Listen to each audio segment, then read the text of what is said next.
Ito yung article tungkol sa VAT, yung value added tax. Kasi meron nag-suggest na iba, kasi nasa 12% ngayon mga coops. So, nasa 12% ngayon, tayo yung number one sa Asia, Southeast Asia na yung VAT napakataas, 12%. So meron nagpo-propose na 10%. So umalma itong isang senador, or siya yung finance department.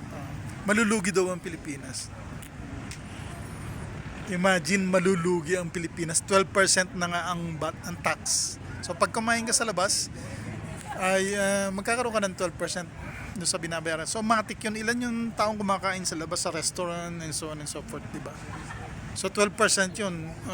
Kung ang bill mo is 100 plus 12 pesos, diba? O ganun. Yun ang pagkaintindi ko sa 12%. Now, paano malulugi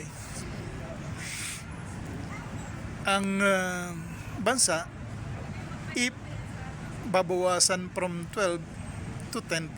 Ang Thailand is 7%, diba?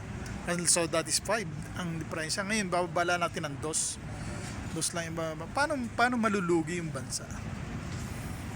It doesn't make sense, diba? Ngayon ang problema kasi yung corruption na nangyayari ngayon, ang dami. So saan ang gagaling yun? It is taxpayers money. So yung 12 na binabayad natin pag kumain tayo sa labas, 12% sa total bill is nabubulsa lang, nakukurakot lang.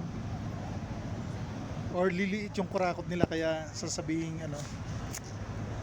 ay grabe ang Pilipinas. Grabe. So yun nga, dapat yung VAT talaga, ang Thailand nabubuhay sa 7%, at tayo nasa 12%.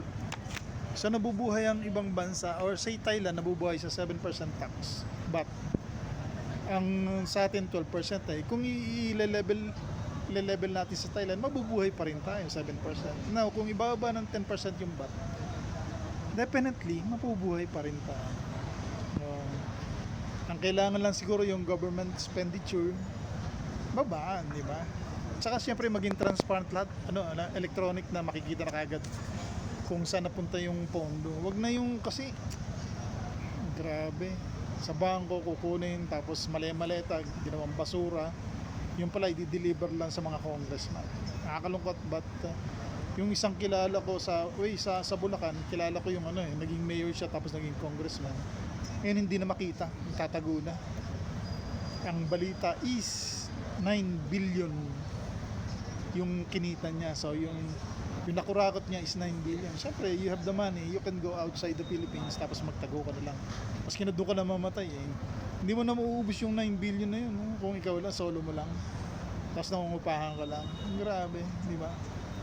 Samantalang tayo manggagawa dito, kahit tayo ng 8 oras, tapos pag payday, babayad tayo ng utang, renta and so on, natitira sa atin halos wala na, di ba? Tayo yung nagkukumahog para makabayad ng tax. Income tax yun, So yung sinahod mo, income tax, may tax na. Pag kumain ka sa labas, may tax pa rin yun. Pag bumili ka ng mga goods and services, may tax pa rin yun. So katakot-takot ng tax, tapos sasabihin nila malulugi ang kaban ng bayan. Ayun, napag-alaman ko nga na hindi pala siya nakapag-aral nung accounting ba yun? Senador naging senador, tapos ay nakakalungkot ang Pilipinas. Bakit kaya ganun? Mag-comment lang kayo, is it possible na anong tingin nyo, gawin ng 10% na lang yung VAT, value added tax?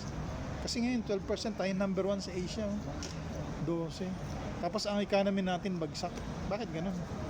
Saan napupunta yung tax ng tao? Diba? Tapos yung ibang mga government employees, suplado pa, hindi nila alam yung sinesweldo nila is pera ng taong bayan. Tax yun Tapos nagsusuplado pa sila, masusungit pa yung ibang mga government employees. Di ko naman nila lahat but merong ganung mga tao siguro may problema din. Pero dapat kasi isipin mo, nasa government ka, yung sinesweldo mo is galing sa tax ng tao. Actually the government has no money. Yan, nakakapera sila dahil sa tax. Kung malulugi, from 12% to 10 malulugi ang Pilipinas. I don't think so. Hindi malulugi ang Pilipinas. Kasi nag-Google search ako labing isa. Total labing limang tax meron dito sa Pilipinas. So nakakalungkot, di ba? Nakakalungkot talaga. What is happening here in the Philippines is not good in terms of yung mga investor nga ayaw na pumunta rito Bakit? Kasi baling-balita yung balitang-balita sa buong mundo yung korupsyon na nangyayari ngayon. Meron niyang presidente parang hindi naman siya nagpapatakbo ng Pilipinas, parang yung pinsan niya na mas matalino sa kanya kasi nga magaling mangurakot. Pinsan sila or yung pinsan niya alam na addict siya yung presidente ngayon. Kaya hindi niya masupil yung pinsan niya kasi nga merong alam. I don't know, but comment lang kayo ito yung nababasa ko sa mga article, so hoping na mabago yung natin, yung Pilipinas. Maging transparent, yun nga yung bat na yan, di ba? Kung maging transparent kayo, okay, ganito lang yan, 100 million o 1 trillion ang bat ngayong taon na to. Ito yung expenditure na mga projects na gagawin ng gobyerno. So doon lang makikita na namin kung malulugi nga ba. I don't think so. Hindi malulugi kasi nga ang daming nakurakot in trillions of pesos, di ba? Paano malulugi ang Pilipinas? Nalulugi ang Pilipinas kasi maraming nagnanakaw lang. Mga kops, isa.